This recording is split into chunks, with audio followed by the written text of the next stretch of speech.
leer volharding vanuit mislukking en dis hoe mens floreer. In Filippense 3 hoor ons by monde van 'n medegelowige 'n verbasende eerlike erkenning. Dis 'n hoofstuk waarin Paulus sy eie geloofsreis beskryf. En dan erken hy is nie volmaak nie. Hy streef eerder voortdurend om Christus beter te leer ken en die doel te bereik waarvoor hy geroep is. En volgens hom moes hy leer dat volharding om te groei in volmaaktheid nie beteken dat jy alles alreeds reg gekry het nie, maar juist dat jy aanhou streef, selfs na dat jy misluk het. Paulus se eerlikheid oor sy onvolmaaktheid help ons om mislukkings te sien as deel van ons groei na geloofsvolwassenheid. Hoe stel hy dit in Filippense 3 vers 12?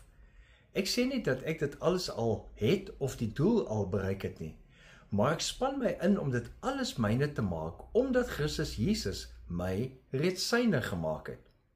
Natuurlik kan mislukking vernederend en verpletterend voel. Wie hou nou daarvan as jou besigheids misluk of jou sportspan verloor of selfs net as jy kritiek kry op jou aanbieding?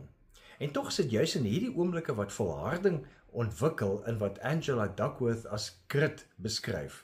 En sy stel dit duidelik dat grit of hierdie volharding die kombinasie is van passie saam met hierdie volharding wat jou help om deur te druk, selfs wanneer jy struikel.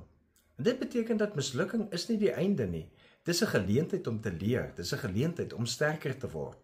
En die geleentheid bied jou die kans om die geheim te ontdek dat as jy jou steeds inspann ten spyte van alles wat gebeur, dan leer jy volharding aan en so floreer jy.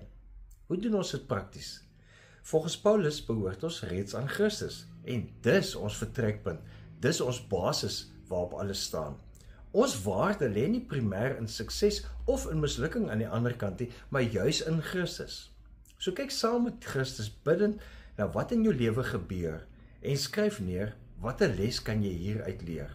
Skryf ook neer waarvoor jy dankbaar is, sodat jy nuwe betekenis aan die situasie kan gee. En dan kies jy een konkrete stap om vorentoe te gaan, saam met Jesus. So, leer volharding vanuit jou mislukking. Leef geïnspireerd.